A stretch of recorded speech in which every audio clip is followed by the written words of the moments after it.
opposing force. Advantages of it, it's pretty easy to set up and it leaves the entire side of the car where the patient is to cut and do whatever you have to do. Nothing's in the way. Disadvantages is that, you know, you gotta have guys that have trained with it a little bit to set it up. It's not a huge deal, but you know, if you haven't looked at it or whatever, it might not go that smoothly. The idea is you're making 2 triangles, right? You want to use 2 as opposed to 1 so the car doesn't rotate on the axis in the middle.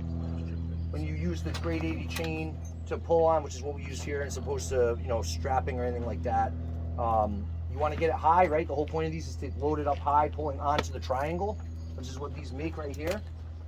You got to secure the bottoms, because if not, the bottoms will slide out when you load them up, right? So you can use 1 strap when it's real close like this, or you can use 2 separate ones.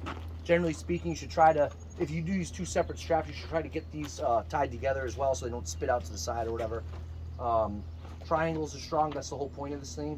We have these. You guys have these on ladder 2, right? They can tie into any part of the car. You should try to go to the frame if you can, like these, right? These have these little J hook or T hooks or whatever they are. They go right in, just like a towing company. They can get in any of these holes, anything like that. And again, once this thing's on here, right?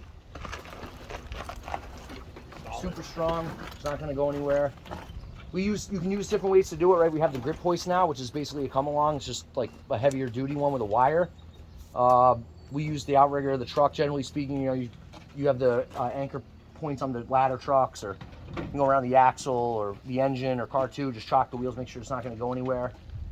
You guys at Station 2, I think, have actually used this thing quite a bit, so I don't know, you guys, anyway, you need to go over the grip hoist at all?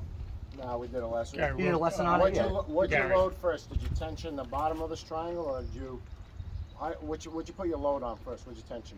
We tension the chain first, right? So the idea is once you have to have a man on each strut, generally speaking, if you can.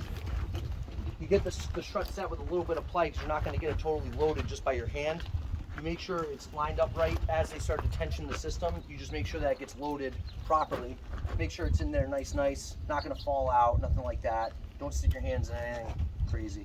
Pretty easy, right? We talk about the angles, you know, 45 up to about 70 is where you want to be happily with the leg of the triangle here, right? So. And then you tensioned in the base, or did you have that somewhat tight? No, we had that pretty much set before. We didn't have to put a lot of tension on it. We just had them kind of set here, tension the base up so it's sort of tight. Yeah.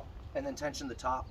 You know, grip hoist, you know, it's easier to pull some tension out of it than lock it into, you know, drive gear and then just a few cranks and it loads the tension up. So again, tension buttress or seam side opposing force works even when there's downhill going the opposite way, right? So, you know, some of the drills you do where the car's leaning like it rolled against the building, so it's over 90 degrees, leaning with the roof down against the building or something like that. You got to pull it back to then cut the roof off and get the patient out or whatever. This is the play. Yeah, so in this scenario, all we did was stabilize it, so we didn't have much to pull back onto the struts. If, like Gary was saying, if you do want to right the car a little bit, you can do that. You just have guys here with the struts. You want to, just like cribbing, you know, lift an inch, crib an inch. Back it back. You back it back just a little bit till you get it in the position you want. Lock it out, load it up, and then you're good to go. Yeah, and you know, you guys use Paratech, so you gotta lock the collars and stuff like that. Make sure it's all stuff. But these things they're not going anywhere. The car's good. Hey, Gary.